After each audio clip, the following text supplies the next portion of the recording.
por supuesto, de mi lado derecho, y tengo aquí al maestro Flavio González Ayala, internacionalista. Le damos la bienvenida. Muchas gracias por la invitación, es un placer estar aquí con ustedes. Muy buenas noches.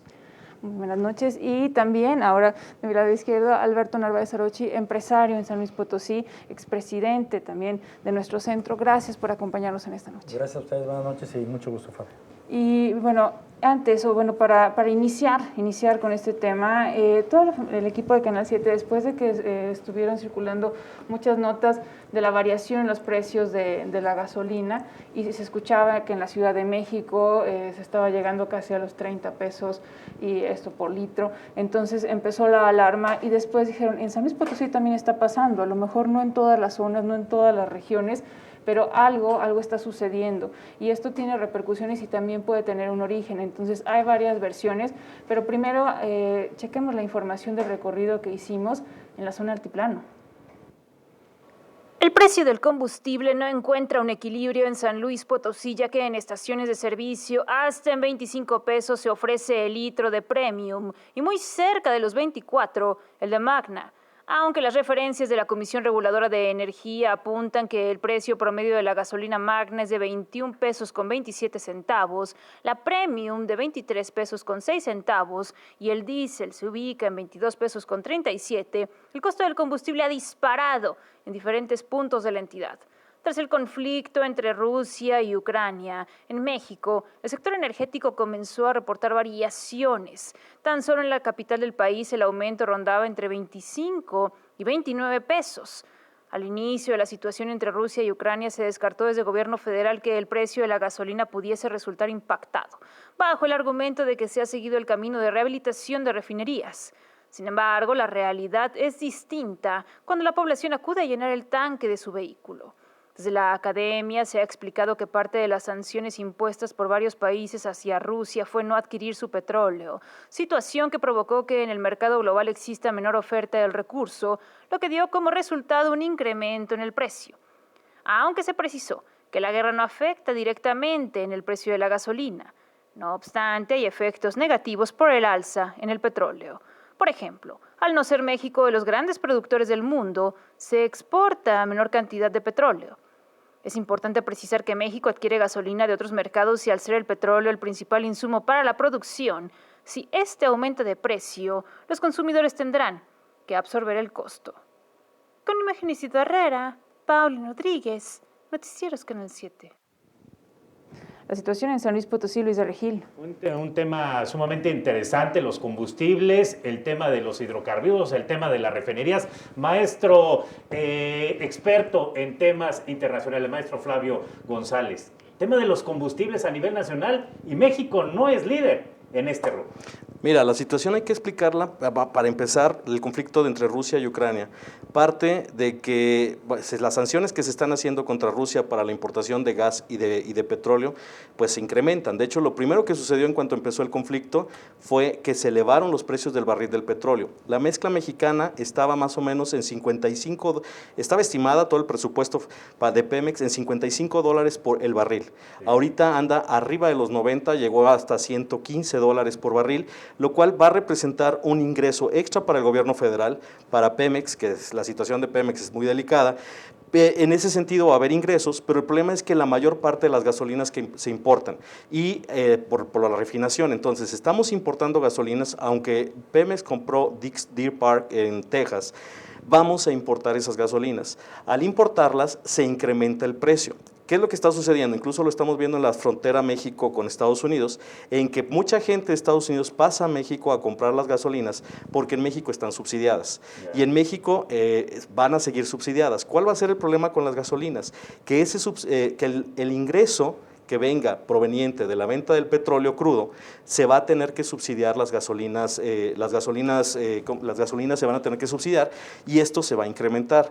Pero este incremento, pues obviamente más adelante platicaremos, pero repercutirá directamente en la inflación y obviamente en los costos de muchos productos, y estamos ya viendo, aunque el gobierno mexicano ha dicho que todavía no llega, este incremento pues es muy elevado y va a haber un subsidio que incluso muchos economistas están analizando, si ese subsidio que se va a dar a las gasolinas gasolinas es correcto porque a quien beneficia es a la clase más alta, no a la clase más baja.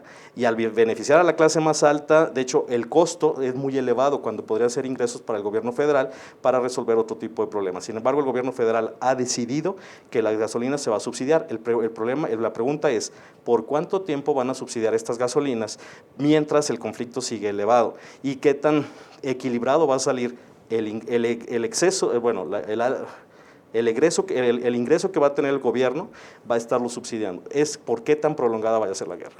Paulina. Esta es la parte, bueno, si lo checamos en un aspecto amplio, ¿no? Si nos vamos como de lo macro a lo micro, pero ¿cómo le pega al sector productivo, al empresariado, cuando tenemos esta variación, cuando se necesita estar trasladando las mercancías también, cuando no tenemos un precio, digamos, uniforme en San Luis Potosí y especialmente, bueno, si nos referimos a todo el país? Alberto Narváez Arochi. Gracias. Es que coincido con lo que dice el maestro Flavio. Los precios no tendrían por qué ser uniformes. Si decimos es que en San Luis estamos todavía bien, ¿cómo bien? El precio de la gasolina debería estar como está en todos los lugares. El precio más o menos aquí, más o menos, debería estar entre 25 y 26 pesos. O sea, dependiendo también de a qué gasolinera voy, ¿no? No es lo mismo irme a comer un caviar a echarme unos ricos tacos, ¿no?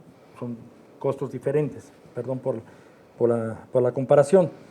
Pero bueno, como bien dice el maestro, aquí siempre hemos sido deficitarios en cuestión de hidrocarburos principalmente, porque como bien decía, pues sí, ahorita vamos a exportar más petróleo. Primero, cada vez generamos menos petróleo, cada vez más malo. La tercera parte de lo que se extrae, que creo que andamos alrededor de 1.700.000 barriles diarios, va directamente debería ir a la basura, ¿no? Se va a Comisión Federal a quemar para que sigamos tragando azufre. Pésimo. Pero entonces, como bien decía, no somos, y yo creo que en muchos años no seremos autosuficientes en gasolina, y ahorita si quisiéramos ser autosuficientes, las energías caminan a energías limpias, bueno, de verdad vamos muy atrasados. Pero en el tema de la importación de gasolinas, pues importamos la mayoría de la gasolina, pues obviamente eso nos hace deficitarios. Entonces, el hecho que suba el petróleo sería un engaño, una miopía, pensar que nos favorece a los mexicanos. En lo local, como nos pregunta, ¿que influyen los precios? Sí, desde luego, la inflación que ya se viene arrastrando desde el año pasado y ahora con este conflicto más, pero apegándonos a la realidad, realmente tenemos que ver las cosas en forma objetiva. El 15% tal vez, que es la gente que bien decía que utiliza las gasolinas, pues es la que se lleva el mayor beneficio. Si esta gasolina se sigue, pues la palabra subsidiando hasta ahorita no, bueno, que ya hay un estímulo, no sé qué fiscal, que va al IVA o al impuesto sobre la renta, pero ya hay el gobierno ya claudicó a cobrar el IEPS, que creo que es de 5.50, entonces ya no cobra nada, ¿no? Entonces por eso la gasolina está en ese precio. ¿Sí? Ahora, hay un elemento que está ahí escondido de siempre, de los anteriores gobiernos y mucho más. No sabemos a cuánto se le vende la gasolina a la tiendita de la gasolina, al depósito. Entonces, eso habría que saberlo para saber realmente los números reales. Luis de Regil, ¿hay alguna pregunta también Sí. que le hagas, por supuesto, a nuestros invitados? Y esto lo vamos a dejar para que se responda después de una pausa, Luis. Maestro Flavio, yo creo que el tema de los combustibles y para el territorio nacional, poner de referencia el diésel, dicen, hay que poner como referencia al diésel, a lo mejor y no los otros dos combustibles, ya que el diésel, teniendo como referencia el precio de este combustible, pues es como se traslada toda la mercancía en territorio nacional. ¿Es un referente el diésel para el auditorio? Puede ser el diésel de cómo se distribuye, pero sí incrementa, y yo creo que la proporción también tiene que ver, porque se incrementa igual tanto en la Magna como en la Premium. Y aquí, desde que hicieron la distribución del precio de las gasolinas, recordemos que iba a haber regiones que iban a ser más elevado el costo por la distancia, es decir, mientras más lejos de las refinerías estuvieran, más elevado va a ser el costo. Por ejemplo, el caso de Michoacán, el caso de Jalisco, el caso de que llega más elevado, el costo se va a incrementar y va a ser mucho más elevado. Costas de Guerrero, costas de Jalisco, Michoacán, van a ser mucho más elevado. Pero el problema es que sí, ahorita la cuestión es que entró la competencia. Y, por ejemplo, estaban ustedes hablando, el primer dato que se da es en la Ciudad de México, donde llegó a 30 pesos el litro. El problema que hay de que el litro suba a 30 pesos es más bien de quién lo está haciendo, porque mencionaban que Shell, las gasolinerías Shell, las subían porque lo compraban a Pemex. De hecho, si observábamos los precios de las gasolinas, en Pemex estaba más barato que en algunas otras que le están comprando a ellos. Bien, Paulina. Continuaremos con este tema y más después de la pausa. No le cambia Código 7, sabe que puede comunicarse, que puede enviarnos sus mensajes. Vamos a estarlos recibiendo al 44 48 47 14 58. Manténgase con la familia de Canal 7.